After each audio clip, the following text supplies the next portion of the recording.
DAV of Minnesota Legislative Outreach.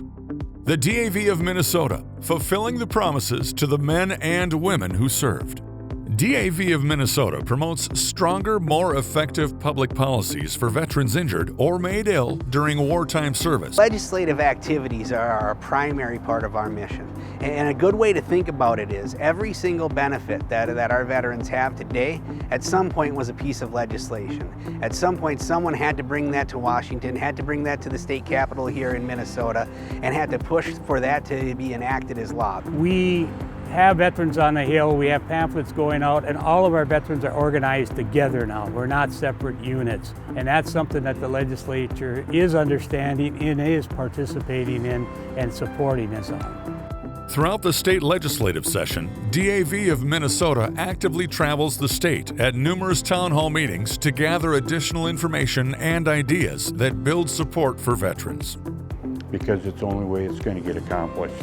If we leave it up to the government and the legislature, they're not going to do anything. It's going to get tabled. A lot of the things that we've tried to get passed never make it out of committee. It's a slow death. The veteran service organizations, the DAV, the American Legion, VFW, the ones that are up there watching these folks, said, hey, hold on, wait a minute. You cannot take away from these veterans to give these veterans benefits that they earn. And that's what we do. A lot of people don't understand these benefits are easily attacked, and we've seen in the recent years they have considered cuts.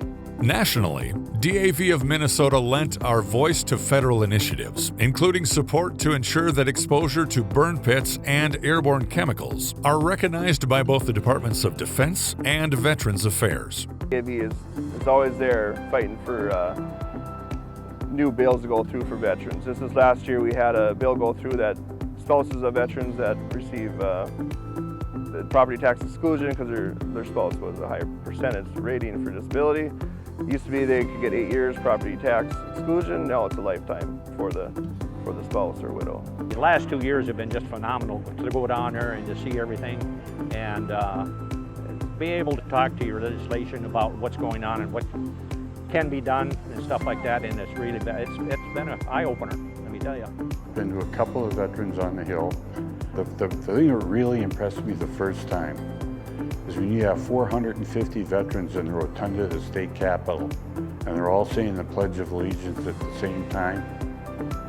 It makes your hair go up on your arms. I mean, it's a feeling like you wouldn't believe. They got to follow that thing through to the finish. And that's what we're looking for. We're looking for finishers there at the legislative process. Visit davmn.org.